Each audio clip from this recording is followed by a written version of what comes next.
There is a measurable spiritual change happening in young people across our land and even beyond. Is it possible that this is a true revival from God? Let's see what the Bible says about that.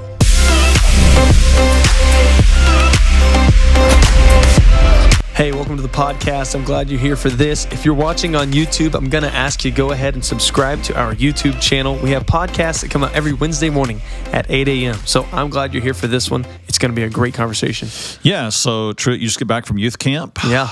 A week of being with young people. Oh, yeah. Day and night, day and night. Of course, you're with them every week. Yep. In ministry as well, but there's something about being with them every day. Yeah. All day long. It is different. That's different. So we're going to talk about what your experience was like at camp this week. God moved there. And we're going to look at that also in context of some things that are happening across our land today. There's some interesting stats coming in across the nation about a movement, a spiritual movement among what's known as the Gen Z. So some of the things we're seeing are college campuses are experiencing revival meetings where there's tens of thousands often at even just one of them. Many of these movements are student-led. They're not just organized by those who are trying to make money off the deal. No. We know that church attendance across the land is up for Gen Z, especially over their predecessors, I guess, the millennials.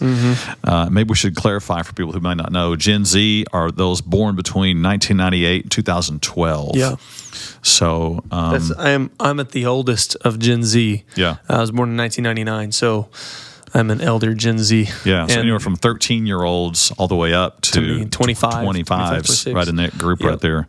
So that's people in middle school, high school, and then a little bit of college as well. After them is graduated college. Yeah, graduate college. Sorry.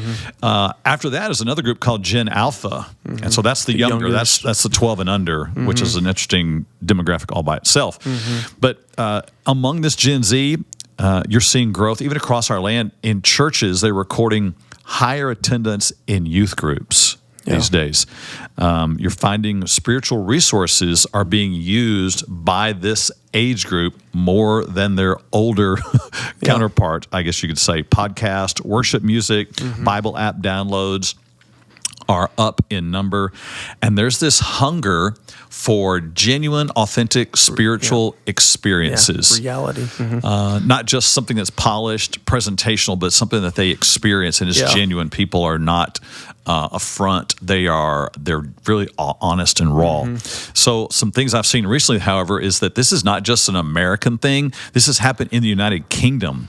And some of the things I'm seeing there, it looks like maybe the numbers are even higher. They're saying 13% of UK Gen Z identify as atheist, while 62% describe themselves as fairly or very spiritual. Yeah. That's interesting. Crazy. 2/3 would say I'm more in the fairly spiritual camp. Church attendance has quadrupled for that age group in the United Kingdom. And among 18 to 24-year-olds there, 69% said faith has had or is having a significant impact on their life. And 72% claim faith has a significant purpose or has affected their life purpose, giving them a sense of purpose in life. Good. So if you're seeing this happen nationally and you're seeing it happen around the world even, we know this is happening here in our young people as well. So we're going to be asking Truett today more questions. I'm just going to ask some questions, and Truett's going to talk more about what he's seeing, and especially after a week at camp. So give everybody a little bit of context. Talk about camp. You take 6th through 12th grade. Describe the way, I'm sorry, 7th through 12th grade. Talk about the way camp happens, just so everyone knows what the format is for us. So we go Sunday to Thursday. It's 4 full days there, and we take, again, 7th to 12th graders, like about the 7th to graduates, technically. Right. Those who have just graduated in May, we go at the end of July. And so what happens is you have all these people who, some raised in church, some not raised in church, but our goal is to set aside all the distractions, the phones, the,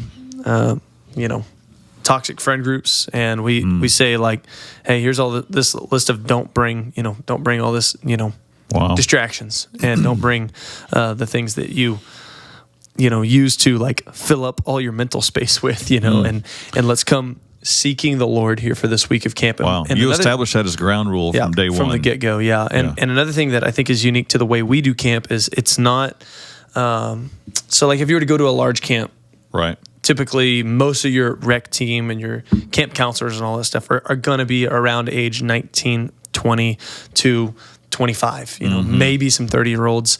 But what we do is we have people that are all within the church from, older to younger, full-time jobs, mostly.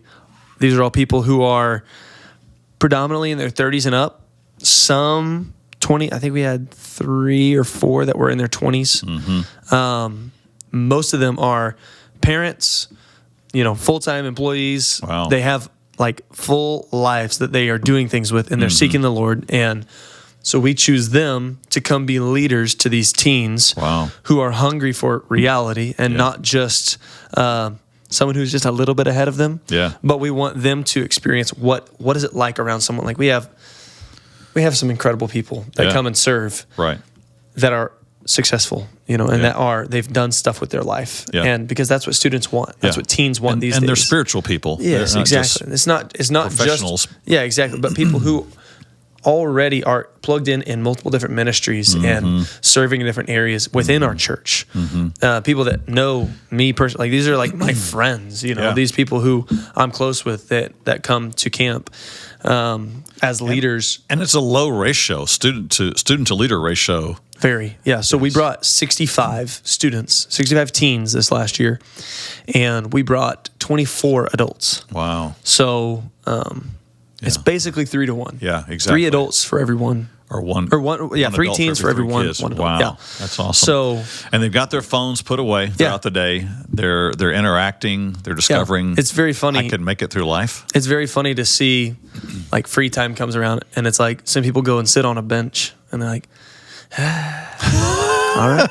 Or they'll go and they'll start playing Uno with some people. Wow. The game Signs was played the whole time. The whole time, doing all sorts of signs, passing. It's just like where you're interacting with other humans, you're laughing with other people, you're like having to learn how to interact with people over the course of multiple days and all this stuff. So it's like reality. It's actual reality. It's not just life behind a screen where you're texting people and you're sending dumb jokes to people all the time, or you're doom scrolling, as it's called. You get down weird algorithms where your brain is like just rotting basically into whatever the algorithm is trying to push on you, know? And so you are actually interacting with people. You are spending time worshiping. You're spending time under the word. You have a quiet time in the morning. You're doing all these things that are very intentional to get you in the mindset of, who are you, God, and who have you created me to be? Yeah, who do you want me to be? Love it. And so, we have rec, we have all sorts of fun, goofy things for people to do. Yeah. We also have very serious. Yeah. Even those are intentional, though, the games. Yeah, exactly. All geared towards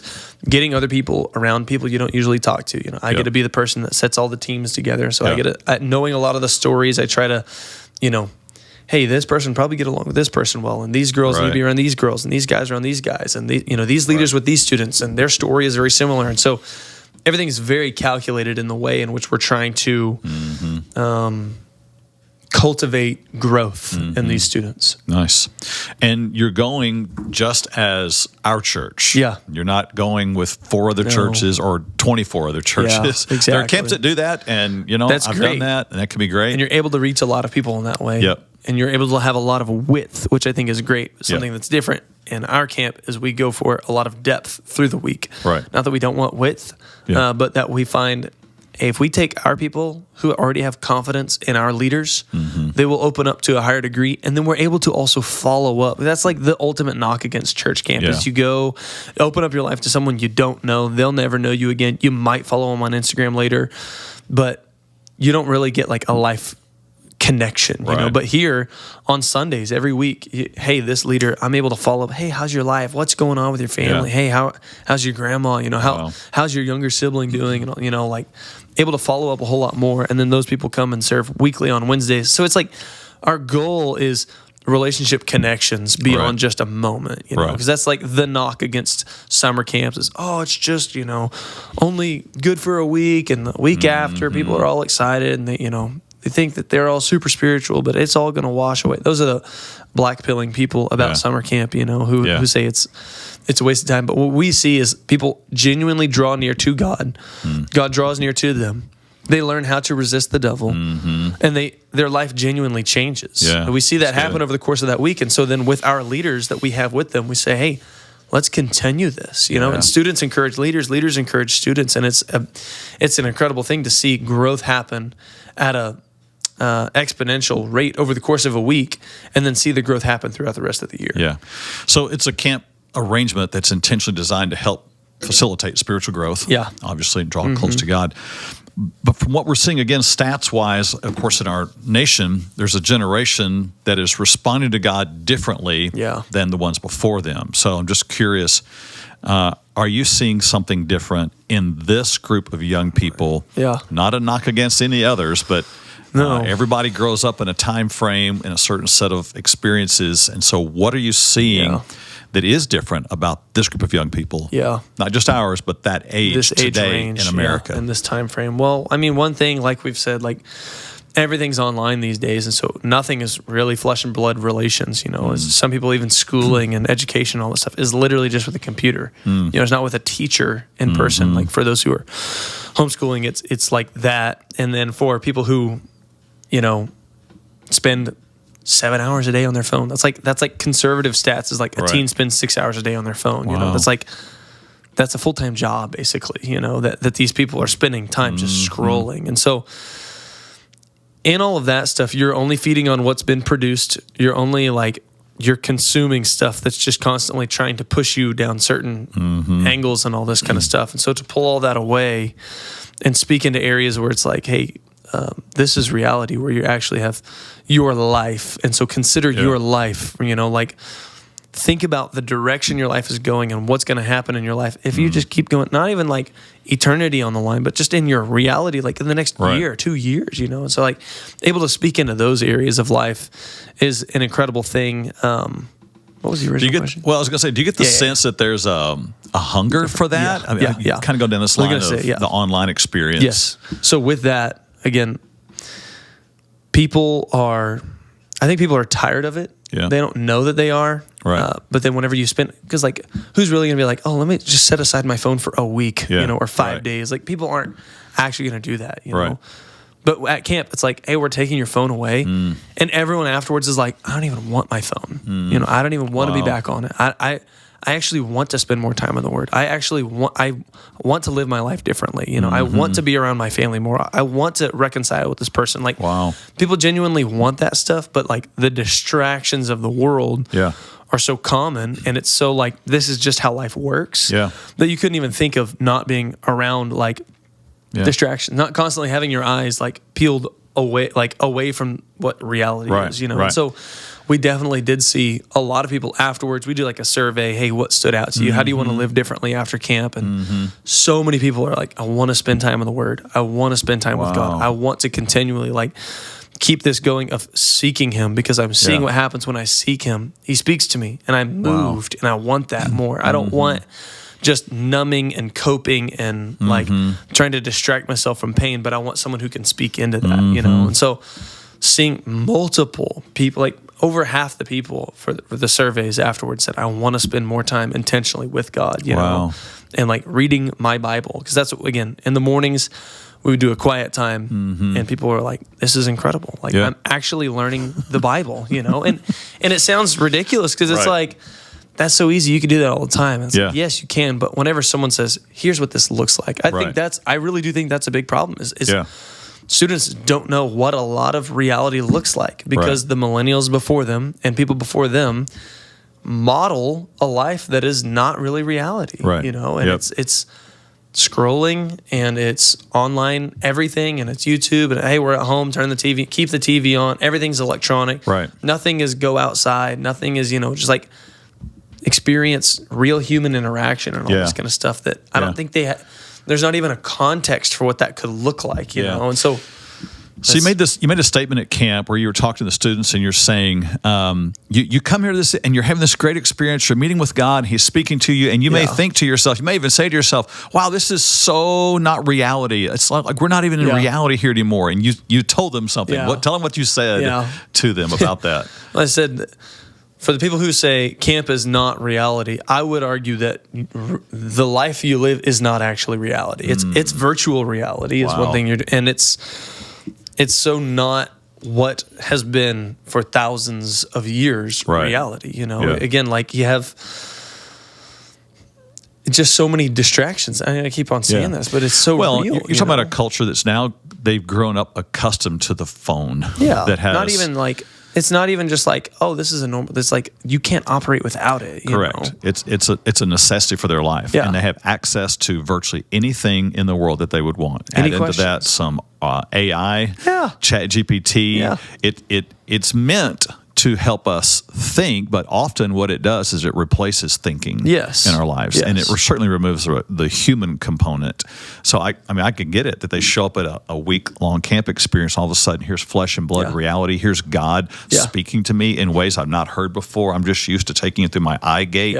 I'm not used to taking things in through my spirit. And all of a sudden, God's moving and speaking. And I think another fun thing is like you see people all the time walk around with like AirPods. Always, you know, some people are always listening to music like constantly. There's some people like end of the year they post their Spotify Wrapped and they're like, I listen to a bazillion hours of music. It's like, what is that? You know, it's just constant. And so to like even say, hey, no phone, no AirPods, no music, no. And so it's like you walk around outside and you're like, are these birds that I hear? You know, like, is there crickets outside? I didn't even know that was a thing anymore. It's like, wow. Yeah, you know, like that's real. And it doesn't require, it's not even like, so we're going to send people out into the outback, you know, like, you know, you have to get away from absolutely, it's like we're going an hour away from Ovilla, you know, and so was there something specific that you'd say, here's what I saw God doing? This is a common theme, what God was doing in young people's lives.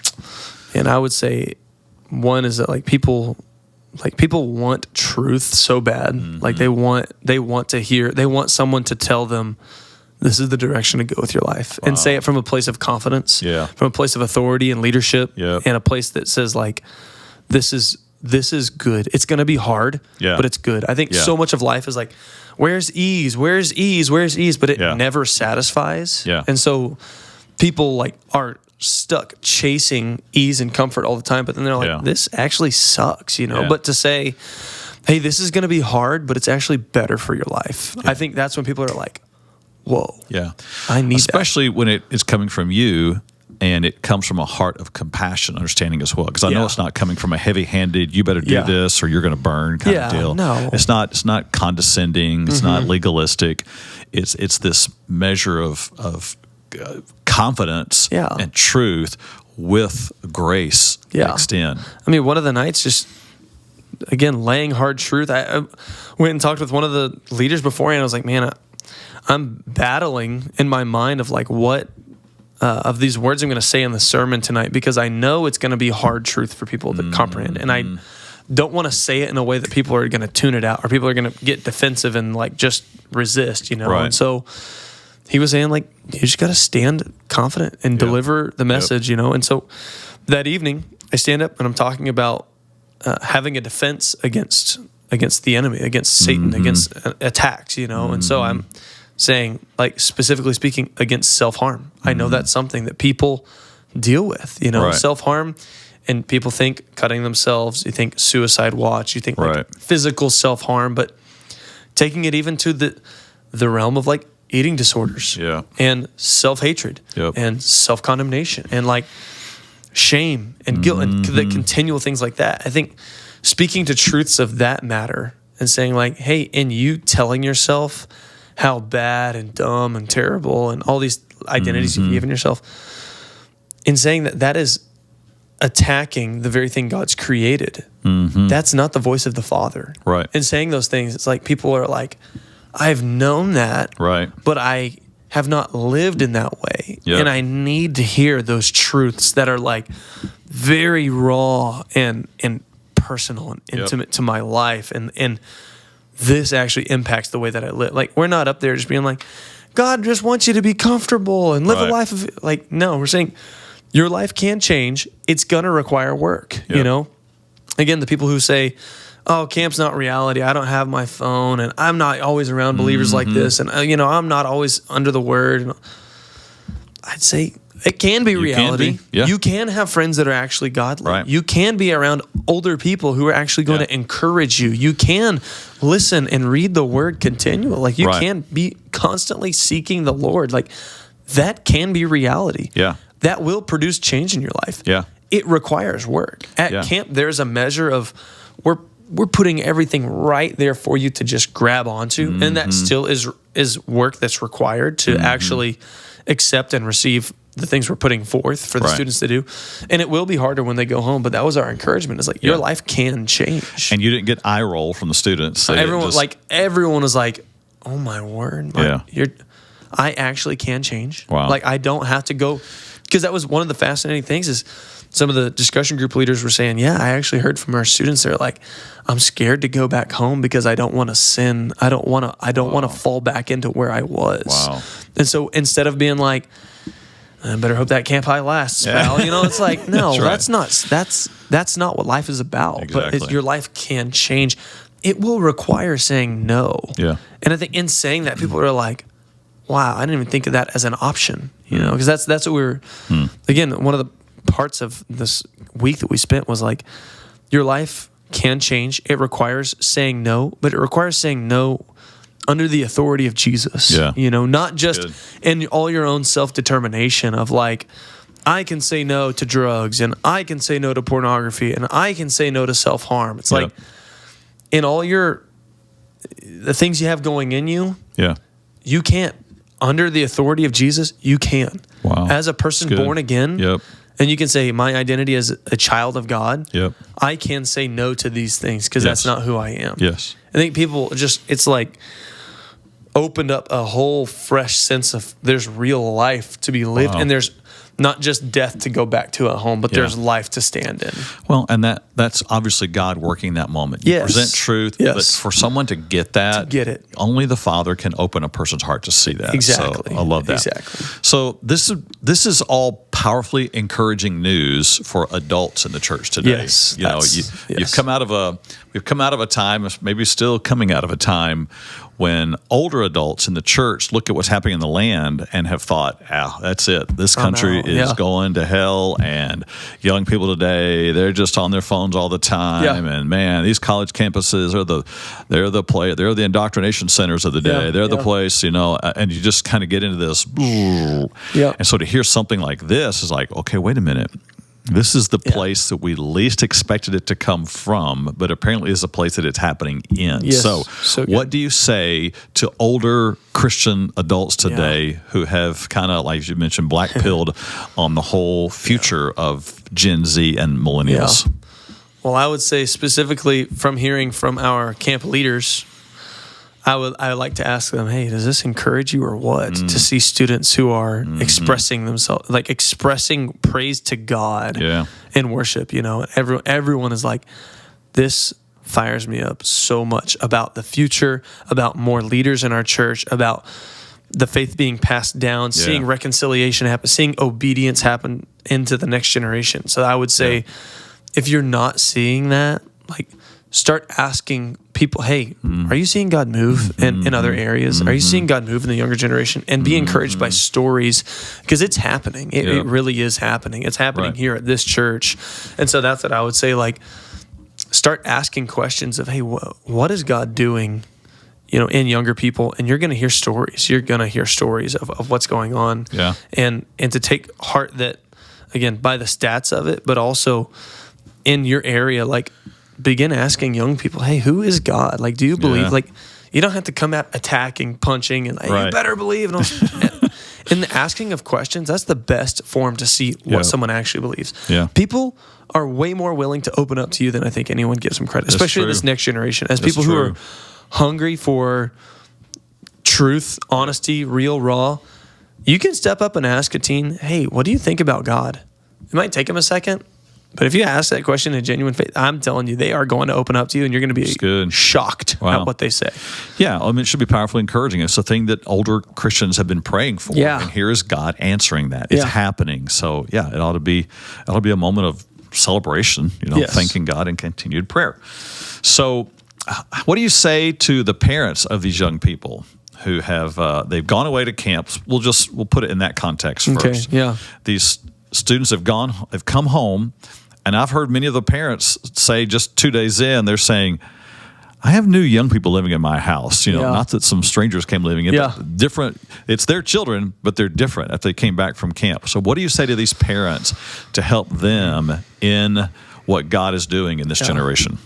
I mean, first thing I think is like encourage, fan the flame and say, that's incredible, all that God's doing in your life, and how can I help you grow? And what, I think vulnerability, honesty, that's one thing that I tell the leaders at camp and the discussion groups is like authenticity breeds authenticity. You can't expect a teen in your group to open up to you if you're going to be there the whole time. Like, I don't have any problems. What are all of y'all's problems? You know, like, I remember when I used to have problems like so it's not, you're done. Don't expect a lot of vulnerability. So the same thing for parents is like, if you're seeing God work in your kid, encourage it, ask questions, and don't be the person who's like, well, if they would ask me, I'd tell them everything. I get it. Yeah. I get it. But so be intentional. Yeah. With your genuine, authentic desire. I would say open up first. If you want them to open up first. If you are so willing to open up about your life, do it. Yeah, it's good. So what do you say to the parent or parents who say, man, I want that for my kids, but that's not happening right now. Yeah. They are doing their own thing, running from church, running from God. What do you say to them? Well, it's kind of different because in some areas you might have a closer relationship where you can speak into their life more. Some you don't. Right. One thing I would say is like, you've got to get them into church. Yeah. Honestly, that's the thing I would say is I get but if I push them to go to church, then they're going to resist more. So I'd rather them stay at home because, I can grow the relationship. I get it. And don't lose their heart in the matter. Right. But I go to what's going to benefit someone more. Sitting at home scrolling in their own room, or at least being in the context where they're going to, like, again, at our youth group, they're going to have worship. Yep. There's going to be a time of worship. There's going to be games, and the games meaning to get people around other people, interact with other flesh and blood. There's going to be a sermon where the word is proclaimed, and there's going to be a discussion group to ask what's going on in your life. You've got to get them into an environment that's like that. Yeah. If they're not in an environment like that, you can't expect change to happen. No. If they're going to stay, like, even if you're going to say if I push them to youth, then they're going to resist against me. Well, then on Wednesday nights, you connect with them, ask them questions that are spiritual questions. Don't say, I won't take them to youth, but I'll let them go scroll in their room or play video games all night long. Right. Don't expect change. No, you won't. And it'd be great if you could just say, go to any church. It would be awesome. Yeah. But specifically, go to a church where God is at work. Yes. If you want to see something happen in you or your young people, then go to where He's already working. Yes. So find that place. Yes. All right. So final question today is, so what do you say if you had the opportunity to stand before another group of young people, and it's larger, and this is the generation of, again, AI, YouTube, scrolling, information all the time at their fingertips, Chat GPT, cultural strife, gender confusion, social anxieties, medications, all kind of stuff happening today, social ills, governmental uncertainty, political uncertainty. What you have an opportunity to stand before young people. What do you say? Well, one thing is like all that stuff, all of the I think of it like the book of Ecclesiastes, like all of the chasing, pursuing, the accomplishing, the knowledge, the wisdom, the successes, the lows, all the stuff. It's like, it's literally all vain. Wow. Even like, again, Solomon, who wrote Ecclesiastes, he's like, I've literally done it all, accomplished it all the money, all the girls, all the fame, all the stuff. Yeah. It's a wash. Wow. The only thing worth doing is obeying the commandments of God. Wow. And loving Him. Yeah. Wow. That's the only thing that is going to give your life value. You'll find purpose in, meaning in. You can try all the new and trendy things, or you can go the ancient way, the way people have literally operated forever. Mm-hmm. You're going to find health in that. Mm-hmm. You will find temporary relief, cope, pleasure, and all the here and now stuff, the scrolling, the medications, you name it, the AI knowledge and money you can get from all that stuff. That's cool and all, but for what? Yeah. So I would say, like, go ancient, go backwards instead of going forwards, go historical, see what has stood the test of time. It's like Christianity has consistently always been the thing that has been there and humans have flourished in. Nothing else. Yeah. We were made for knowing God, having peace with God. We were actually created for that. Yeah. Sin has destroyed that. Jesus Christ has come to restore that. Yeah. And we're seeing that in young people today. Yeah. So it's so good. What a fascinating time to see a generation that's finally said, we're done with all this stuff. We want what's real, and we're turning to Jesus, and it's happening. So we're fanning that flame as the Spirit is moving and praying for more of that to happen. So good. Well, I appreciate all of the response today, and I'm glad you're here. I'm glad you're working with young people, and they are seeing the reality of Christ in their life. Absolutely. So thanks for joining us today. Come check out what God's doing at Vertical. We'd love to have you here as we lift Him up and live Him out.